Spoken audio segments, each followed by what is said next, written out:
Welcome back, everybody, to the Breakdown Podcast YouTube channel. My name's Corey, and once again with me to break down the latest episode of The Masked Singer, it's Vic. What's going on, everybody? Welcome back to... you got it this time. Well done, sir. How are you? I'm doing pretty good. It's been a pretty slow week since one of our shows is just non-existent once again. But it's not too bad. We got a new group of people for this week's episode, so I'm looking forward to getting into it. Before we get started, we do want to let you know we have a live show that we do every Tuesday at 7 p.m. Eastern. That's at twitch.tv/MillerKing_51. Come by, hang out with us, and join the chat and get in the conversation. We're talking Moon Knight and the latest episode of The Flash. If you can't make the live shows, we do have those available on Google Play. I'm sorry, it's on Apple Podcast, Google Play, and Spotify. So, without further ado, Vic, let's break it down. Well, this week's episode is, like I said, a whole new group of contestants. It's actually Group 3 and the final group, because once this one is done, they will have their 3 for the semifinals, and then the final winner will be chosen. This week's episode started out with the Prince, who is a frog. Yeah, imagine that. Yeah. So, the commercial for the Prince included a few things that I snagged down. An 80s exercise kind of motif to it. So they had the people doing the whole 80s exercise routines in their leotards and their unitards. There was a gigantic diamond ring that they showed. So there's some context to that. The word reach and bend were in there somewhere. I also noted down he had a blue and gold jacket with a number 30 on it, a Letterman jacket. Then he made the mention of the words "knock it out of the park," baseball reference, obviously. The year 2006, which that has been really big on adding like dates to the clue packages. Like hardcore, just like, here's a date, figure it out. There's a workout ball that had the words Mars on it, so celestial reference, and the best friend clue was Jamie Lee Curtis. No idea. That's the one I got hung up on because I kept thinking, because she said, I'm your final girl. Now, John Carpenter is no longer with us, so that gets rid of him. I don't know who else she's referring to, unless you're considering, one of the later Halloween movies, but I can't see that being the case either. So I'm not sure how she fits into this. I feel like her in there is not a red herring, obviously. That's always a solid clue.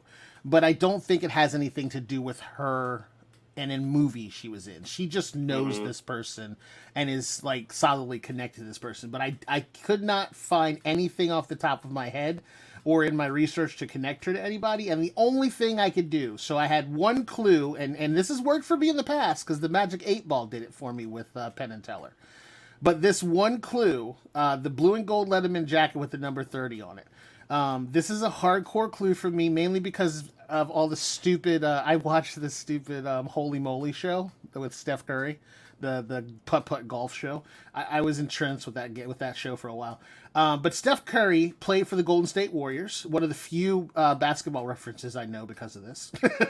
Their colors are blue and gold, if I'm not mistaken, and his number was number 30, correct?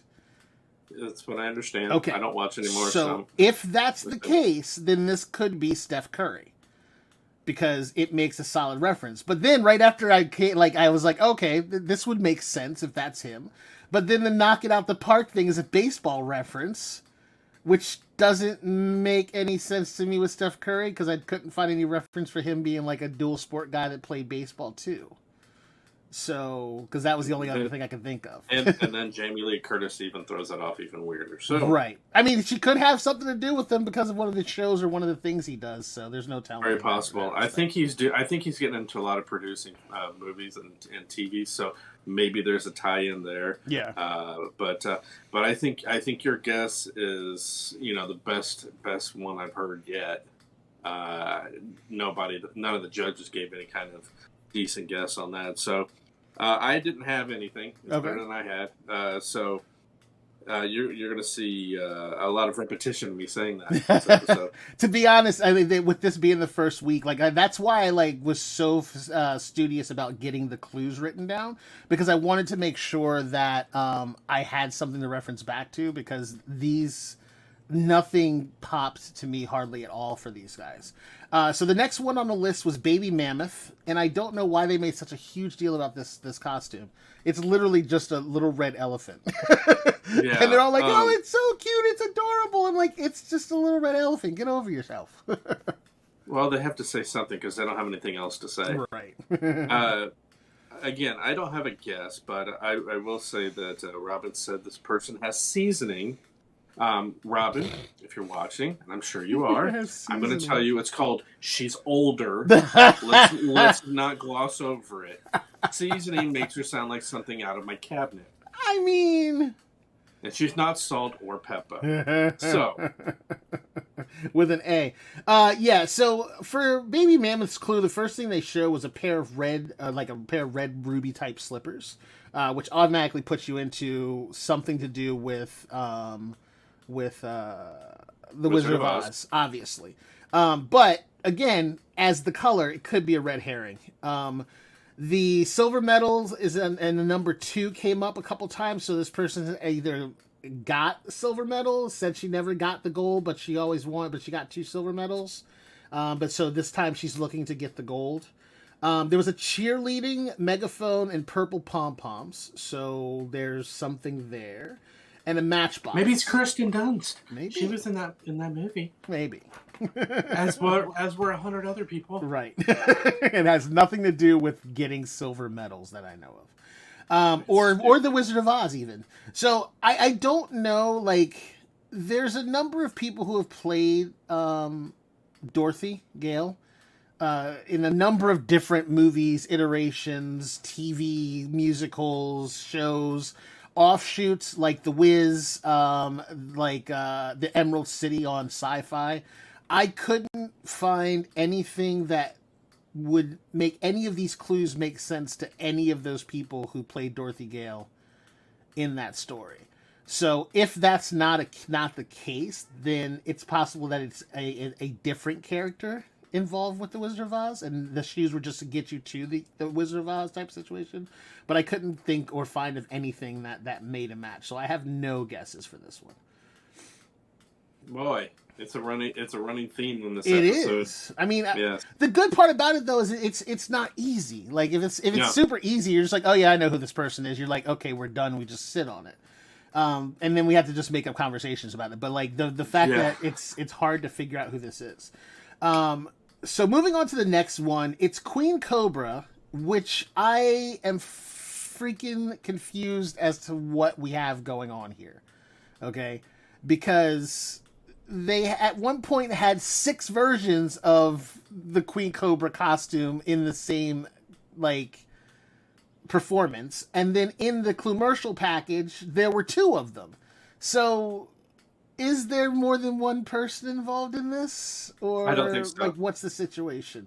But I don't think so. I think those other ones that are performing, those were like the backup singers, right? So I don't think that they have any. I think that's a red herring in itself. Mm. So I think it is only one person. I have no idea who it would be, but yeah, I wasn't drawn anything from any of the clues. Gotcha. So in general, the clue packages, one, she could sing, whoever she is. She can actually sing, so she's got some chops to her. During the song, she said, "How you doing?" in a very strong New York accent, so I'm assuming that she wants us to know that has something to do with or is from New York. There was a rocket ship on a trash can, was one of the images. In the commercial, there were 2 cobras, like I said, and they were drinking coffee. So maybe she's part of a duo, and she's just the only one that came on the show. So that could be a possibility, too. So that's why there were 2 of them. The other thing I was thinking in that thing is maybe she's a host with someone else because they were just sitting there drinking coffee. And if it's like one of those morning shows where there's two people that, just kind of chop it up about whatever, that could be a possibility as well. So that's one of the clues that I'm going to kind of dig into more, hopefully before our next recording, to see if I can come up with some answers. And then Bradley Cooper. Yeah. This is where I kind of started getting an idea, maybe, but I don't think that this is going to be correct at all. But it's the only link that I could think of with Bradley Cooper, like somebody I could think of with Bradley Cooper. Don't say it. I know what you're gonna say. No, I know what you're going to say because I said this, but it's not what I'm going to say. There was a Batman logo on the coffee cup also, which I did not catch right away. I did.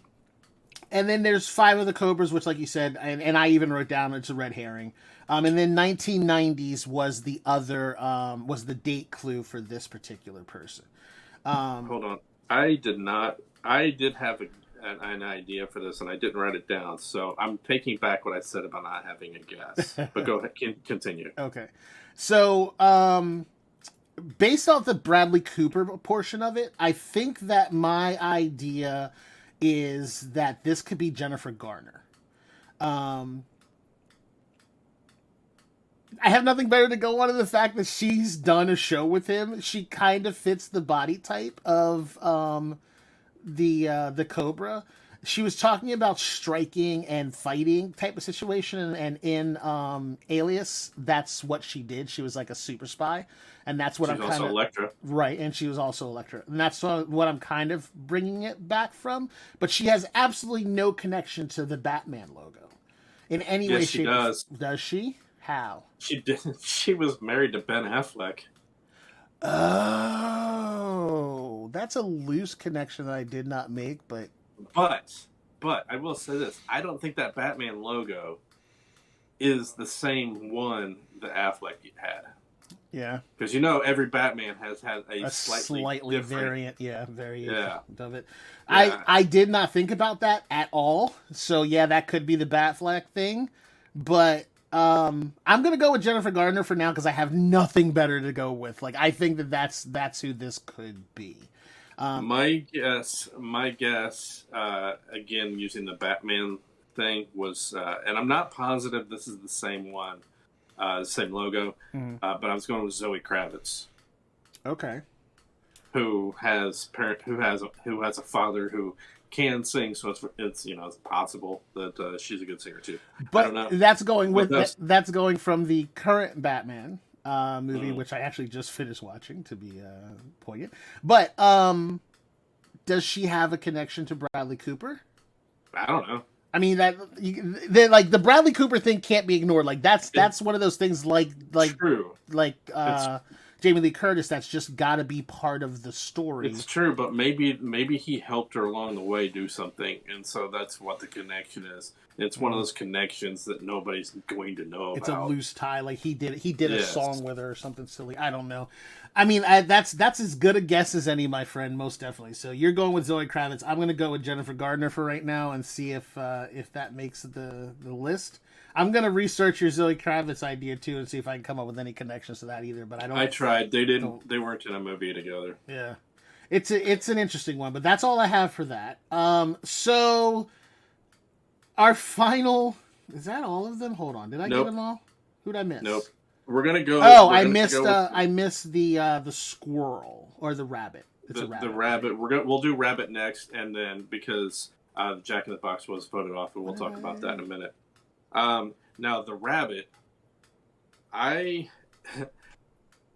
thought my guess was no longer with us. Okay. And then I happened to look him up, and turns out he's still alive. Because of the song choice. Okay. This would be very odd, but he sounded so much like the original singer that I'm going with Harry Belafonte. Really?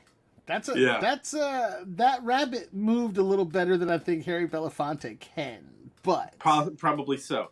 But and I'm probably way wrong too, especially considering the guesses that the judges were giving. Yeah. But he sounded so much like the original recording. Yeah. And trust me, it's on one of my playlists, so I hear it quite often. And I'm just like, that has to be him. I mean, to get the vocals to sound almost exactly like the original. Here's the kicker, that's though. Pretty crazy. So I'm gonna run down the clues real quick, just so we have them on. They're immortalized. So it's Space Bunny. Achieved a lot through his career. There was a North Carolina reference, a basketball reference. There was a pug, a little dog, a rocket ship. It's a fucking spaceman. An energy drink, which was like the preference to it, a bee, and a red handprint. All of that are clues that did not do anything for me. B for Belafonte. Well, maybe that's great reading into that clue, my friend. But here's what kicks it for me. Harry Belafonte is a very, very well-spoken, articulate man. If you ever hear him talk, he does not speak in any way, shape, or form in any sort of slang. Whoever this was kept using the term, you know what I mean? It's a very, very... And he was like, when he said it, you could hear his real voice. So, no, you never hear Harry Belafonte Look, Jr. walk up to you and be like, you know what I mean? That's not a thing. You have never talked to him in person. You don't know. I've seen that man in millions of things and heard him sing and speak at tons of times. He's never, ever once said anything like that. That is a thing that's not him. That like that right there would take me completely out of that. This is like the Shaggy guess was better based on that one thing than that idea. Not going to discount your guess, but that one thing down there, like I was with you all the way up until I remember that he said that, and I was like, definitely not. So whoever this is some sort of a b-boy of some sort. It's gonna be somebody like off the wall that everyone. It's gonna be some hip hop or rapper or something like that. I don't. I mean, that's a good guess, but I just don't think. I think it's somebody who has chops to sing but doesn't. It's probably a rapper but can sing, and that's rare, but it does happen. But I'm not sure who it's gonna be. But yeah, that no I mean thing. It's just it's stuck in my head, and I can't get rid of that. And that's going to move us. That'll move us on to the loser. Jackass in the box. Episode. Hey, watch it. We're going to keep this straight. We're what? not going to go there. What? We're not going to go there. Whatever. I'm from New York. I know, and I'm not even going based off of anything recently. That man is a jackass. So I'll just leave it there. Say this. I'm gonna say this. We're not gonna get put out. I'm not going to put out my political views one way or another on whether or not he's a jackass in the box or not. However, I do think that it seemed like this whole thing was slightly set up. Oh, more. As soon as they brought the Jack in the Box out, and they did the whole cranking thing, and I was like, okay, this is how they're going to introduce him, because inside of a box, he couldn't walk out on the stage, right? So you see the guy cranking, it's spinning around, he pops out of the box, you're like, okay, it's Jack in the Box, and then he just goes right into singing. Nothing else, like right off the bat. Yeah. They never do that. Yeah, and then, there was no clue package beforehand, and I'm like, okay, wait a minute. If you remember back to the very first episode that we did for this season, we talked about being spoiled about possibly somebody being voted off. This was it. Absolutely. So Vic and I were already clued in on it happening. That's why neither one of us are going to take a point for this. And at the same time, knowing what we knew, this just seemed awful weird. Yeah. And it seemed to me like it was more of how can we parlay this into more ratings? And in doing so, now bear with me, in doing so, you already know, since you filmed it, you already know that Ken walks off Right. at the end. Which I disagree with what he did. I mean, he stayed up there the entire time until Rudy Giuliani started to sing his "Go Home with His Mask," which we all know doesn't last very long. He could have just stayed up there, finished out the show, and then been done with it. Politics aside, it doesn't matter. You do the responsible thing. You do the adult thing. You may not like the person's politics, but that doesn't mean you just go and script the show and walk off like a baby.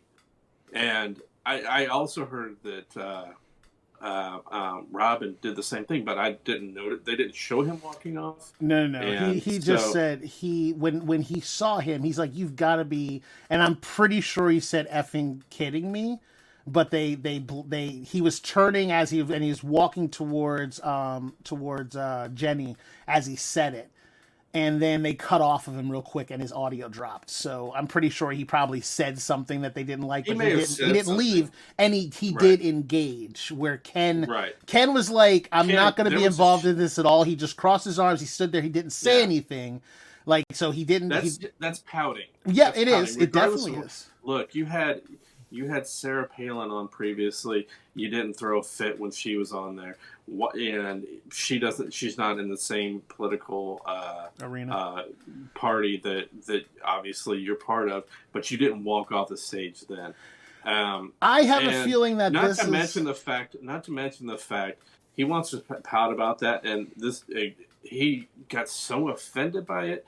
But you jumped out of a trunk in a movie wearing no clothes with the smallest penis, thus playing up a stereotype. You had no problem with that, but you couldn't sit for 5 minutes and listen to him do his outro song before you left.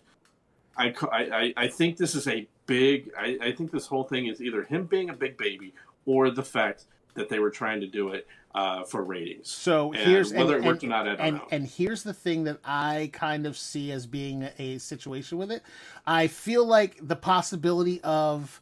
they brought this up as a pitch. They're like, "Hey, we're gonna bring Rudy Giuliani in this," and they may have had a problem with him. Be like, "Look, I'm not comfortable with that. I don't like the idea of doing that. You know, we don't want to make this thing political, whatever it was."